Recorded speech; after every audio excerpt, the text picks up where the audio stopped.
దేవతవై ప్రసిద్ధి చెందుతావు.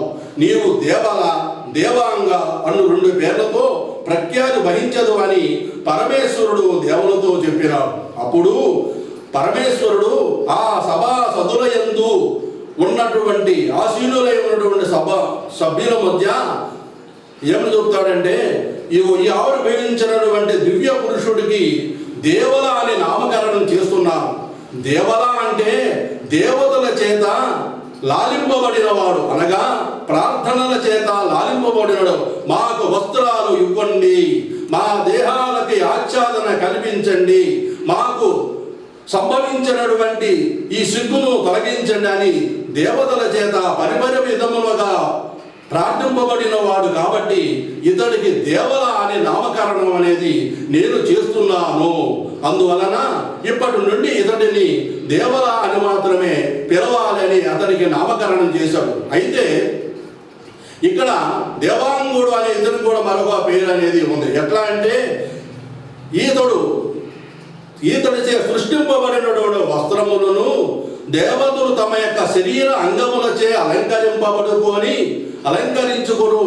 అలంకరించుకునుట వలన దేవాంగుడు అని పిలువబడతాడు. అంటే దేవతల యొక్క అంగములను తన వస్త్రము చేత అలంకరింపబడుట చేత ఇతడు దేవాంగుడని పిలువబడతాడు. అయితే దేవల నువ్వు అడిగినావు ఏమనంటే, నీకు జన్మించే సంతానము ఎటువంటి గణములు గలది అని అడిగినావు. చెబుతున్నాను వినుము. దేవల, నీ వంశం వారు ఏ విధముగా నడుచుకుందరని అడిగితివి కదా, వినుము చెప్పేదను అని. నీ వంశమునందు జన్మించిన వారు గంభీరమైన బుద్ధి కలిగిన వారుగాను, సత్యమును పలుకువారుగాను, పరోపకారము చేయట యందు మిక్కిలి శ్రేష్టమైన వారుగాను ఉందరు. మంచి మేధస్సు కలిగిన వారు, మంచి నడవడిక కలిగి అందరిచే శ్లాఘింపబడువారుగాను, దేవతల యందును బ్రాహ్మణుల యందును భక్తి కలవారుగాను, మిక్కిలి పరాక్రమవంతులుగాను, సదాచార సంపన్నులుగాను, చతురత కలిగిన నేర్పరులుగాను, ఉదార స్వభావ గుణము సంపన్నులుగాను ఉండేదు. అందువలన నీ వంశము మిక్కిలి కీర్తి ప్రతిష్టలతో ఉండును దేవల అని పరమేశ్వరుడు దేవలునితో చెప్పినాడు. శివుడు దేవలునితో, నీవు ప్రస్తుతము చేయవలసిన ఒక మహత్కార్యము ఉన్నది, దానిని చెప్పుచున్నాను వినుము. పూర్వము నా వలన వేదములు పుట్టినప్పుడు వాటితో పాటే సర్వలోకములకు అలంకారము ఇచ్చినటువంటి తంతువులు అనగా దారములు కూడా పుట్టినవి. అప్పటి నుండి అవి శ్రీ విష్ణువు యొక్క నాభి కమలమునందు ఉంచబడినవి. నీవు ఆ విష్ణువు వద్దకు వెళ్ళి ఆ తంతువులను స్వీకరించి నీ నేర్పు కొలది వాటితో దివ్య వస్త్రములను నేసి దేవతలకు అలంకారముగా ఉండు విధముగా నైపుణ్యముతో నేసి వారికి ప్రదానము చేయవలెను అని పరమేశ్వరుడు దేవునితో చెప్పిన విషయమును బ్రహ్మదేవుడు నారద మునీంద్రుల వారికి చెప్పాను. పరమేశ్వరుడు దేవునితో, నీవు నివసించుటకు సర్వరత్నమయములతోను సకల భోగములకు ఆలపట్టును సర్వ ఔషధులచే అలరారుచుండు మహావృక్షములతో కూడిన వంటియు అనేక పర్వతములు నక్షత్రములను తాకు వంటి ఎత్తైనవియును మహా పొడవుగా వ్యాప్తిని చెందిన మహానదులతోనూ సకల ధాన్యములు పండు సస్యశ్యామలమైన సారవంతమైన భూములతోనూ వ్యాపించి ఉన్నటువంటి అయిన 7 ద్వీపములతోనూ 9 ఖండములుగా వ్యాప్తి చెందినటువంటి భూమి కలదు కదా. దానిలో జంబుద్వీపమని కలదు. అందు సకల దేవతలందరికీ నివాసయోగ్యమైన మేరు పర్వతము అనున్నది కలదు. ఈ మేరు పర్వతము ఉమ్మెత్త పువ్వు వలె బంగారు రంగులో ఉండును. దాని ఔన్నత్యము అనగా ఎత్తు 32 లక్షల యోజనములు అనగా 256 లక్షల మైళ్ళు వరకు వ్యాపించి ఉన్నది. పాతాళమునందు 120 లక్షల మైళ్ళ వరకు వ్యాపించి ఉన్నది. దానికి దక్షిణము వైపున భరతఖండము కలదు. అందు సర్వ సౌఖ్యములకు అలవాలమై ఉన్న సగర దేశము ఉన్నది. ఆ దేశములో బహు విస్తారము గల ఆమోద పట్టణము కలదు. అది స్వర్గము అయిన ఇంద్రుని అమరావతిని మించి ఉన్నప్పుడు దానిని వేరుగా వర్ణింపబడనా? నీవు ఆ పట్టణములకు రాజువై రాజ్యమేలుతుండవు. ఈ విధముగా శివుడు ఆజ్ఞాపించగా దేవరుడు మంచిదని పలుకుతూ అతడికి నమస్కరించి విష్ణుమూర్తిని సూచుటకై క్షీరసాగరమునకు బయలువెడలెను. మిక్కిలి తేజస్సంపన్నుడైన దేవరుడు పాలసముద్రమునకు ఒడ్డుకు వెళ్ళి దాని ఒడ్డున ఒక సొగసైన బంగారు ఆశ్రమమును ఏర్పరచుకొని దాని యందు తపస్సు చేయుటకు నివసించుచుండెను. అయితే ఆ పాలసముద్రము ఏ విధంగా ఉన్నదయ్యా అంటే, శ్రీ మహావిష్ణు శేషతల్పగుడౌచు యోగ నిద్రా సుఖముందు నెలవు. శ్రీ మహావిష్ణు శేషతల్పగుడౌచు యోగ నిద్రా సుఖముందు నెలవు. ముక్కోటి దేవతల్ మొనసి సుధార్థమై విడువక చిలికిన పెరుగుకుండ. తమ్మి పొక్కిలవాని కొమ్మయమ్మరునమ్మ పొలుపార శ్రీ లక్ష్మీ పుట్టినిల్లు. వేల్పుల భూవవై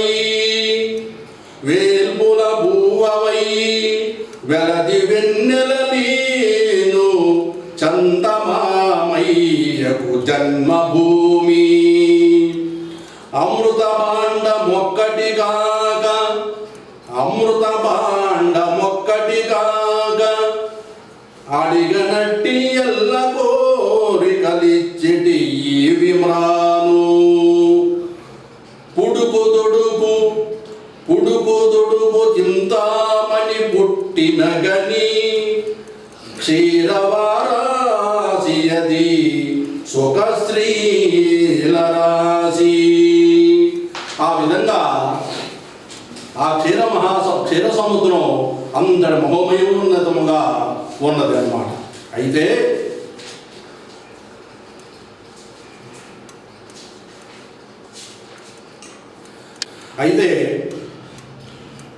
ఆ క్షీర సముద్రం ఏ విధంగా ఉన్నామంటే, ఆ ఆశ్రమం యొక్క సముద్రం యొక్క పక్కన ఒక దివ్యమైన బంగారు యొక్క ఆశ్రమాన్ని అతడు ఏర్పరచుకున్నాడు. ఆ ఆశ్రమములో అక్కడ తపస్సు చేయటానికి ఎంతో ఆనందముగా సంతోషముగా మనసుకు ఆహ్లాదము కలిగించే విధంగా ఉండే విధంగా ఆ ఆశ్రమం అనేది ఉంది. అది ఎట్లా ఉందంటే, ఆ ఆశ్రమము తీయని మామిడి పండ్లు ఇచ్చు చెట్లను ఏపి చెట్లను తక్కువ వృక్షములు కానుక చెట్లను టెంకాయమ్రానులను గోరింట చెట్లను ఏడాకుల అరటి చెట్లను మద్ది చెట్లను పనస చెట్లను మరియు పలు విధములైన అనేక వృక్ష సంపదలతో మిక్కిలి శోభాయమానముగా ఆశ్రమ పరిశ్రమలు ఉండినవి. ఇంకా అసలు ఎట్లా ఉందంటే, నాలుగు దిశల నుండి తుమ్మెదలు జుంకారములు చేయుచుండెను.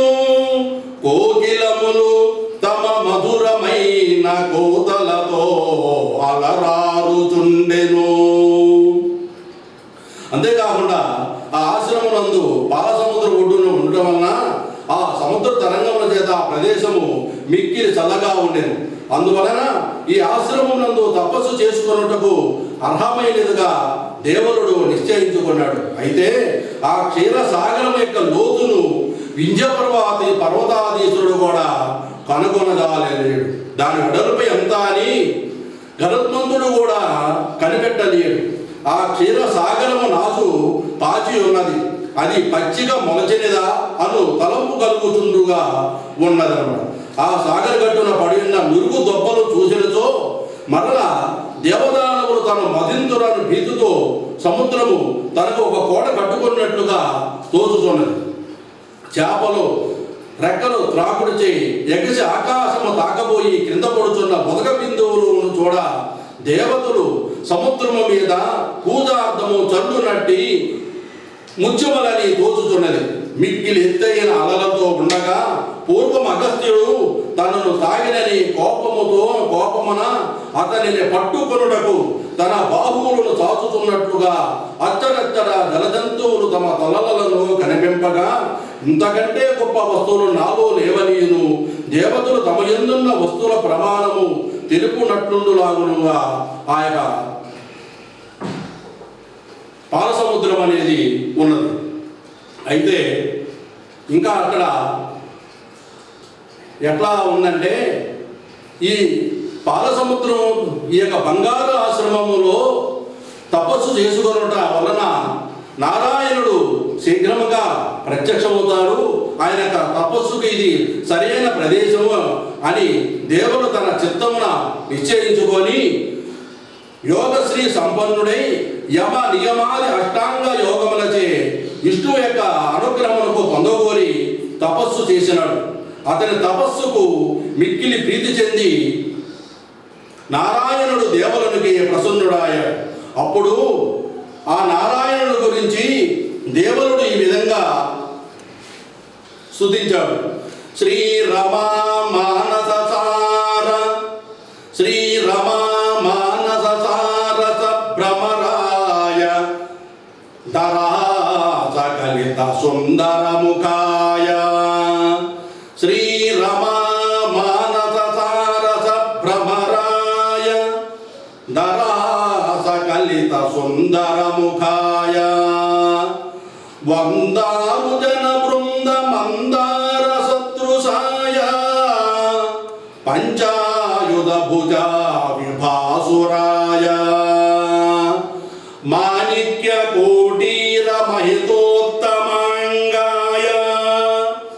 మాణిక్య కోటీర మహితోత్తమాంగాయ మణికుండల శ్రవో మండితాయ కనక చేలా భక్త ఘనతర జగనాయ కనక చేలా బద్ధ ఘనతర జగనాయ అంశో పరిభ్రంశదంసుకాయ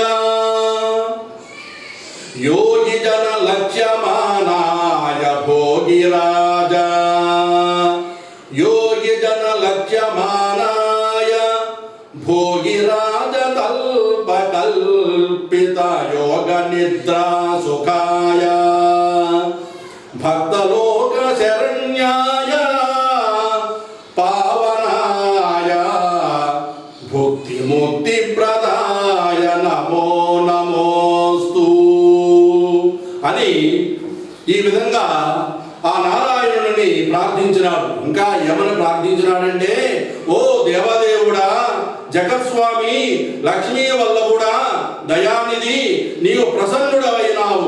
నాకు చాలా సంతోషమైనది. నేను కృతార్థుడనైతిని.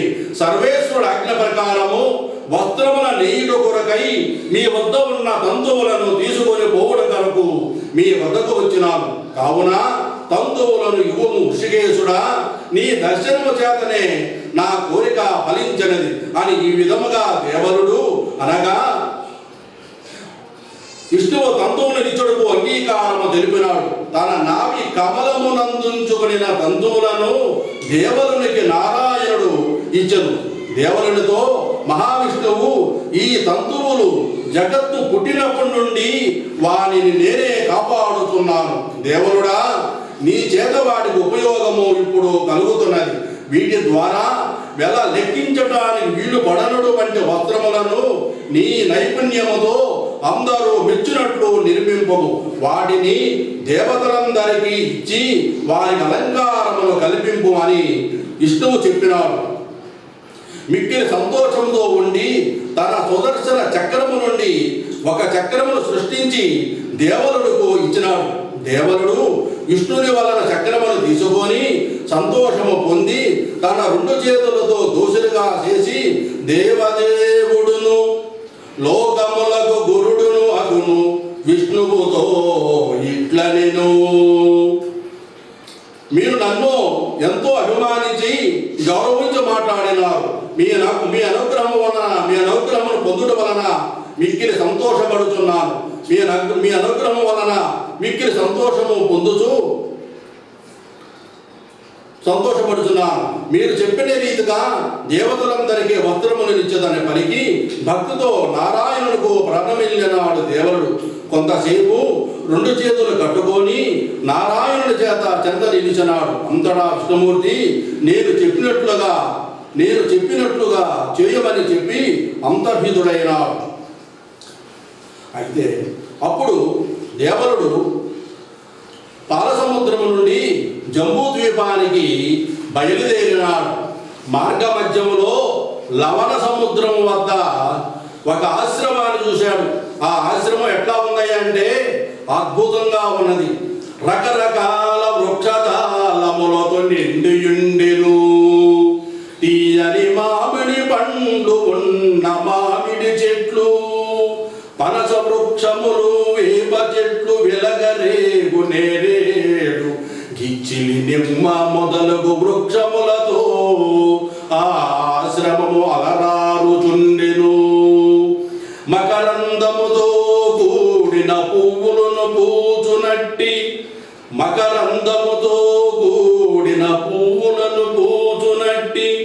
బహువిధ వృక్షముల చేతను జాతి మల్లి గురిగింజ మొదలగు తీగల చేతను దిరిసిన చెట్ల చేతను మొగలి చెట్ల చేతను మిక్కిలి మనోహరముగా ఉండినది ఆ ఆశ్రమము.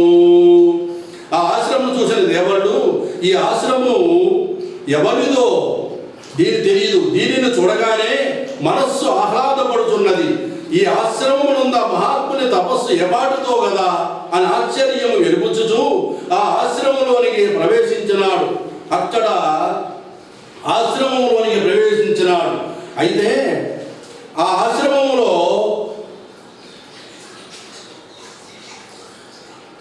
ఇక్కడ ఒక విషయం గమనించవలసింది. నారాయణ వద్దకు తంతువులు తీసుకురావడానికి దేవుడు వెళ్ళినాడు అనే విషయమును రాక్షసులు తెలుసుకొని అతనిని దారి మధ్యలోని అడ్డగించి ఆ తంతువులను దొంగిలించాలనే తలంపు కలిగి ఉండడం చేత దేవుడిని ఆహ్లాదపరిచే విధంగా ఒక కృత్రిమమైన ఆశ్రమాన్ని అప్పటికప్పుడు తమ మాయా శక్తితో ఏర్పరిచినారు రాక్షసులు. ఈ విషయం తెలియక దేవుడు అద్భుతంగా ఉన్న ఆశ్రమాధిపతిక గొప్పదనమును గురించి ఆలోచిస్తూ లోనికి ప్రవేశించాడు. రాక్షసులే మహామాయామును రూపములు వండి కపట మంత్రములతో జపించుచున్నట్లు నటన చేయుచుండరి. వారిని చూచుచూ లోపలకు వెళ్ళేసరికి ఆ ఆశ్రమాధిపతి మిక్కిలి ఉగ్రస్వరూపంతో మహర్షి రూపముగా అలంకరించుకొని నిమీలిత కన్నులతో జపము చేయుచున్నట్లుగాను అతనిని పరివేష్టించి ఆయన శిష్యులు కూడా మంత్రములు జపము చేయుచున్నట్లుగాను నటించుచున్నారు. దేవలుడు ఆ వృద్ధ తపస్సుని చూసి ఏమన్నాడంటే, ఎవరవయా మహాపురుష, ఎవరవయా మహాపురుష, ఇంత వెలింగిడి రూపశాలివి వెవరుగో, ఎవరవయా మహాపురుష, ఇంత వెలింగిడి రూపశాలి, ఇంత వెలింగిడి రూపశాలి వీవెవరుకో, నాకు చూడ పరమేశ్వరుని ఇంకొక రూపువాడ వీవవదు పటుంచు దోచు, నాకు చూడ పరమేశ్వరుని ఇంకొక రూపువాడ వీవవదు పటుంచు దోచు, భవదాభయమే మగునో వచించిన చెవులకు విందు చేయు దయచేసి కృతార్థుడౌదునై నిలన్ అని ఈ విధంగా ఆ వృద్ధ తపస్విని గూర్చి అన్నాడు. అప్పుడు ఆ వృద్ధ తపస్వి దేవతలతో ఏమన్నాడంటే, నాయనా నీవు ఎవరవు, నీ పేరేమిటి, నువ్వు ఇచ్చడికి వచ్చుడు గల కారణమేమి అని అడుగుగా దేవలుడు ఆ కపటముడు చెప్పెను, నేను దేవలుడను, పార్వతీ వల్లభుడైన ఈశ్వరుని మానసపుత్రుడను. ఆ మహాదేవుడి ఆజ్ఞ ప్రకారము వస్త్రములను నిర్మించడకు అవసరమైన తంతువులను శ్రీమన్నారాయణుని వద్ద నుండి గ్రహించి వెళ్ళుచుండగా ఈ ఆశ్రమమును చూసితిని అని చెప్పినాడు. అందులకు కపటముని, ఆహా, ఎంత మంచి మాట చెప్పినావు, చాలా సంతోషము కలిగినది. నీవు ఈ రాత్రికి ఇచ్చటనే బస చేసి రేపు ప్రాతకాలమున బయలుదేరవచ్చును, మీకు ఇష్టమైతే అని చెప్పాను. అందులకు దేవలుడు ఉంటానని అంగీకరించినాడు. ఆనాటి రాత్రి దేవలుడు విశ్రమించి ఉండగా కపటమునుల వేషంలో ఉన్న రాక్షసులు ఒక్కసారిగా తమ నిజరూపాన్ని పొంది దేవలునిపై పడి చంపడానికి ప్రయత్నం చేయుచుంటే త్రుటిలో ఈ విషయం గ్రహించిన దేవలుడు మిక్కిలి పెనుగులాడినాడు. చేసేది లేక నారాయణుడు ఇచ్చిన సుదర్శన చక్రమును రాక్షసులపై ప్రయోగించినాడు. అయితే ఆ దివ్య సుదర్శన వైష్ణవ చక్రము దేదీప్యమానముగా ప్రకాశిస్తూ వేగముగా శత్రువులను సంహరిస్తూ ఉన్నది. కొందరికి చేతులు తెగిపోయినవి, కొందరికి కాళ్ళు తెగిపోయినవి, ఇంకొందరికి హృదయములు ఛేదించినది, మరికొందరికి శిరస్సులను తుంచివేసినది. ఈ విధముగా రాక్షసులను తునుమాడుతున్నది. వైష్ణవ చక్రము యొక్క ప్రతాపమునకు రాక్షసులందరూ చల్లా చెదురై దశ దిక్కులకు పారిపోయినారు. అంతటా వజ్రముష్టి ధూమ్ర భక్తుడు, మహాబలశాలి అయిన ధూమ్రాఖ్యుడు, చిత్రసేనుడు, పంచసేనుడు 5 రాక్షసులు మిక్కిలి బలసంపన్నులు. వారు వెంటనే మరలా తమ సైన్యమును సమీకరించుకొని వచ్చి దేవలతో పోరాడుచుండెని. ఆ రాక్షసుల రాజుల మీదకు ఈ విష్ణు చక్రము ప్రయోగింపగా రాక్షస రాజులైన 5 విష్ణు చక్రము ఏమీ చేయలేకపోయినది. కానీ రాక్షస సేనను మాత్రము ప్రచండ వేగముతో నాశనము చేయుచున్నది. 5 రాక్షస రాజులు దేవుని మీదకు అనేక అస్త్ర శస్త్రములతో నలుదిక్కుల నుండి మిక్కిలి వేధించగా ఆ బాధలను సహించజాలని వాడై వారిని ఎదిరించ శక్తి లేకను చివరికి జగజ్జనని అయిన చండికాదేవిని మిక్కిలి ప్రీతితో ఈ విధముగా స్తుతించినాడు దేవలుడు. ఏమనయ్యా స్తుతించాడు? దుర్గాం భగవతీం చండీం రక్తాక్షీం కృష్ణవర్ణనీం. దుర్గాం భగవతీం చండీం రక్తాక్షీం కృష్ణవర్ణనీం కంఠీరవ సమారూఢాం స్తౌమి సర్వేశ్వరేశ్వరీం విశ్వేశ్వరీం జగద్ధాత్రీం విశ్వేశ్వరీం జగద్ధాత్రీం సృష్టిస్థిత్యంతకారిణీం ధరాధరేంద్రతనయాం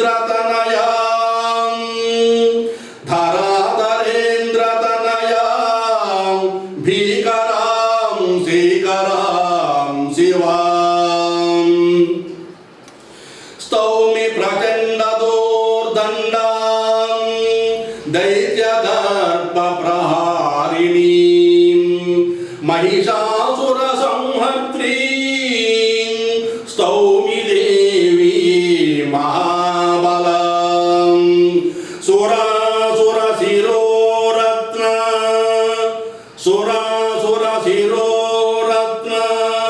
నీరాజిత పదాంబుజాం రక్తకేశీం రక్తదంష్ట్రాం గదాకోదండధారిణీం పాయి పాయి మహాదేవి చండికే చారుభూషణే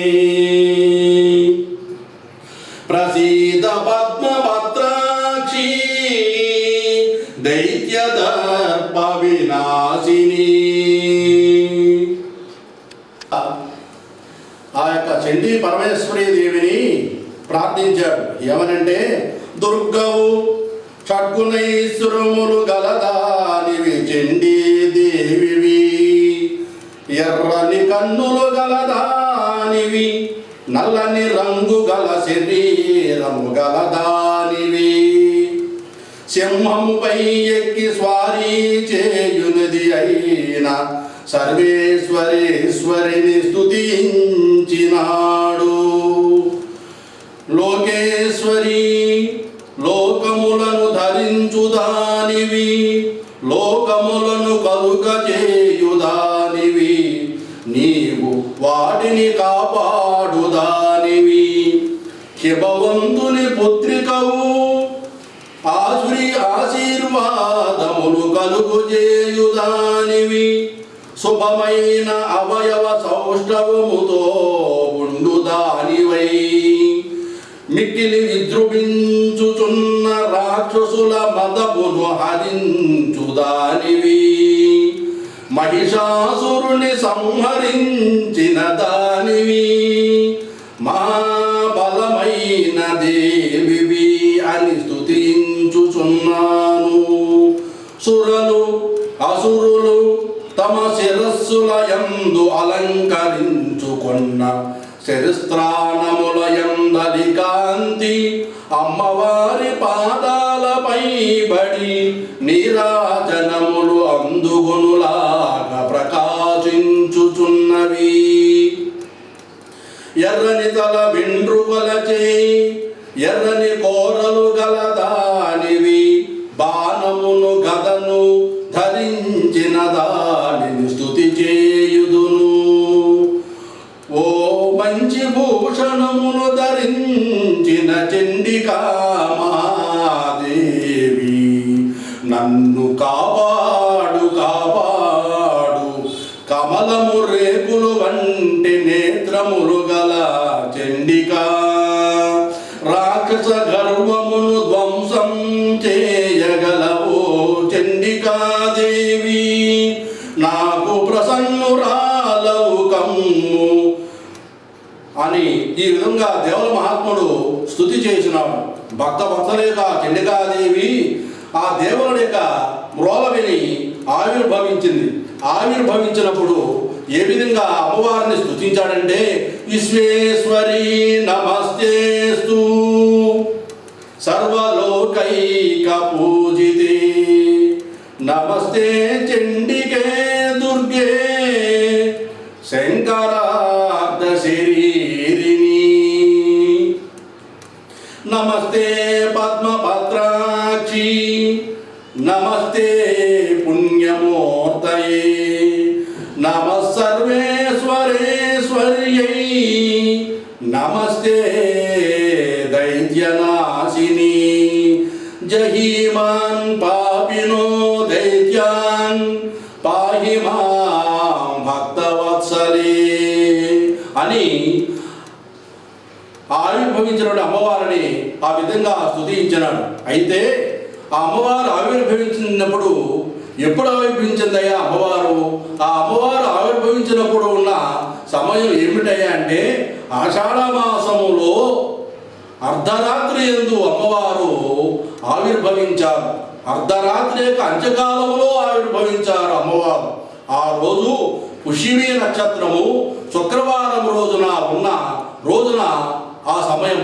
అందువలన ఆ ఆషాఢ మాసము నా అమ్మవారు ఆవిర్భవించినప్పుడు 7 గ్రహములు ఒకే రాశి యందు ఉన్నాయి. ఆ 7 గ్రహాలు కర్కాటక రాశి యందే ఉన్నాయి. ఇది సృష్టిలో అద్భుతము, పరమాద్భుతమైన విషయం. అందువలన ఆ దేవుల మహామయుడైనటువంటి దేవుడు ఏ విధంగా అమ్మవారిని ఎందు ఏ విధంగా స్తుతించాడంటే, ఎల్ల లోకములు వారిచి పూజింపబడువో లోకనాయకి, ఎల్ల లోకముల వారిచే పూజింపబడువో లోకనాయకి, నీకు నమస్కారము. శివుని దేహమందు సగభాగము కలిగిన ఓ దుర్గా చండికా, నీకు నమస్కారము. పుణ్యమూర్తివైన అమ్మా, నీకు నమస్కారము. దయగలిగిన దేవి నీకు నమస్కారము. దైత్యులను సంహరించునట్టి దేవి నీకు నమస్కారము. పాపాత్ములకు ఈ రాక్షసులను జయింపుము, నన్ను కాపాడుము తల్లి. భక్తవత్సురాల నీకు నమస్కారము అని ఈ విధంగా స్తోత్రం చేయగా ఆ దేవి, దేవల నాయన నువ్వు భయపడవద్దు, ఒక్క ముహూర్తము లోపల అనగా 24 నిమిషము లోపల నా బలము ఏమిటో నీకు తెలియను అని దేవుని ఓదార్చినది అన్నమాట. అప్పుడు ఆ దేవి ఈ విధంగా చెప్పినది, నాదైన మహాశూలము చేత ఈ దుర్మార్గులకు రాక్షసునెల్ల కొట్టెదను, కొందరిని తరిమి వేయుదును, కొందరిని సంహరింపదించెదను, వారల రక్తము త్రాగెదను అని అమ్మవారి విధంగా దేవరుడికి చెప్పింది. 4 భుజములతోనూ మిక్కిలి పెద్ద నాలుగు కలిగి